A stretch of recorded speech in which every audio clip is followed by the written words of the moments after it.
Cinema స్టార్స్కి cinema తీసిన తర్వాత అది రిలీజ్ అయ్యేదాకా వాళ్లకు చాలా సినిమా కష్టాలు ఉంటాయట. అలానే రాజకీయాల్లో కూడా అవే సినిమా కష్టాలు పడ్డారు విజయ్ తలపతి గారు. రీసెంట్గా ఆయన టీవీకే పార్టీ స్థాపించి 108 సీట్లతో భారీ మెజార్టీతో గెలిచారు.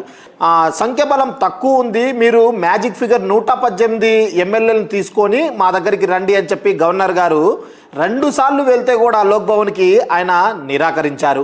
ఈరోజు వీటన్నిటికీ ఫుల్ స్టాప్ పెట్టేశారు విజయ్ తలపతి గారు అయితే. ఎందుకంటే CPI party, CPM party, VCK party ఈ 3 పార్టీలకి ఇద్దరిద్దరు చొప్పున 6 ఎమ్మెల్యేలు ఉన్నారు. ఈ 6 ఎమ్మెల్యేలు కలిపితే 118 సీట్లు. ఈ 3 పార్టీలకి ఇద్దరిద్దరు చొప్పున 6 ఎమ్మెల్యేలు ఉన్నారు. ఈ 6 ఎమ్మెల్యేలు కలిపితే 118 సీట్లు వచ్చేస్తాయి. Magic figure clear. అంటే ఇప్పుడు విజయ్ తలపతి గారు సీఎం కాబోతున్నారు.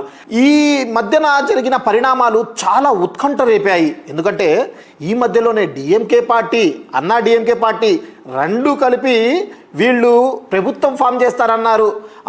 పళనిస్వామి గారేమో ఆయన సీఎం అవుతారంటున్నారు. తర్వాత ఉదయనిధి స్టాలిన్కి ఏమో డిప్యూటీ సీఎం ఇస్తానంటున్నారు. ఒక్కొక్కళ్ళు ఏదేదో జరిగిపోయింది తమిళనాడులో. కానీ వీటన్నిటికీ ఒక ఫుల్ స్టాప్ పెట్టేశారు. ఆల్రెడీ లైన్ అయితే క్లియర్ అయిపోయింది. మళ్ళీ విజయ్ తలపతి గారు సీఎంగా ప్రమాణ స్వీకారం చేస్తారు.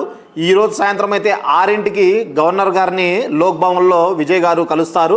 ఆ లేఖని కూడా అందజేస్తారు. ప్రమాణ స్వీకారం ఎప్పుడు చేస్తారో కూడా ఆ డేట్ని కూడా వాళ్ళు ప్రకటించడం అయితే జరుగుతుంది.